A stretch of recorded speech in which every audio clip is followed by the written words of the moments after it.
非常震撼嗰段，再次掌聲俾 Mirror 嘅 Stanley 同埋 Eden。嚟到呢個時刻，相信大家都好期待啦！我哋最後嘅壓軸表演馬上登場。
其實我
Eden 同埋 Stanley， 我一齊傾下偈先。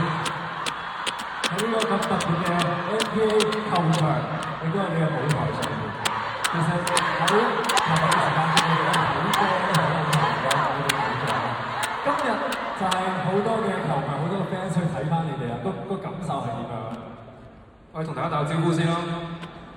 大家好，我哋係 Mirror。大家好，我係 Eden。我係君豪。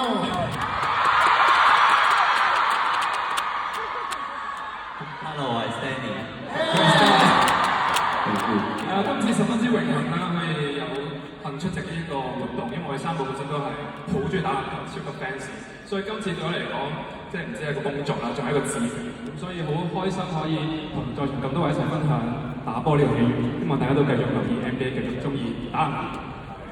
Stanley 啦，即係細細個同佢一齊打籃球啦，今次喺 NBA 嘅木板上面打波，嗰個感覺係點樣？其實好感動嘅，因為其實即係你知我中學已經係一齊係咁打波啦，跟住之後已經睇 NBA 啦，跟住估唔到係有機會可以喺 NBA 嘅即係場地上面可以打波啦，可以射到個框啦，可以知道個波係點樣啦，我覺得好感動成件事。仲要同我哋嘅 NBA 球星一齊組隊。係啊，真係夢想成真係點到？因為頭先喺後台見到Jeremy Lin 林書豪直播，我就覺得哇，佢真係激勵咗我打波嘅一個人，所以頭先真係好開心可以同佢合照，所以頭先嗰下真係覺得夢想成真，所以好多謝 NBA 嘅邀請，希望下次再有呢啲機會。OK， 我哋再次俾啲掌聲，多謝 Mirror 為我哋圓夢，亦都恭喜晒 Mirror 圓咗你嘅 NBA 夢想。Thank you Mirror。Thank you。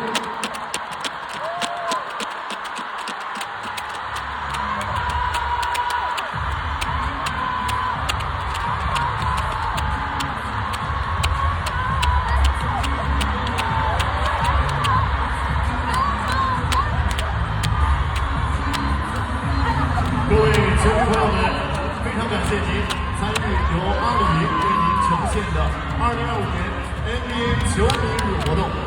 明晚在我们同样的场馆——面对新人综艺馆，将继续上演季前赛第2场的对决。布鲁克林篮网队将与菲尼克斯太阳队再次交锋。明天下午5点，场馆将会开放，比赛将于明晚7点正式开赛。谢谢各位的光临。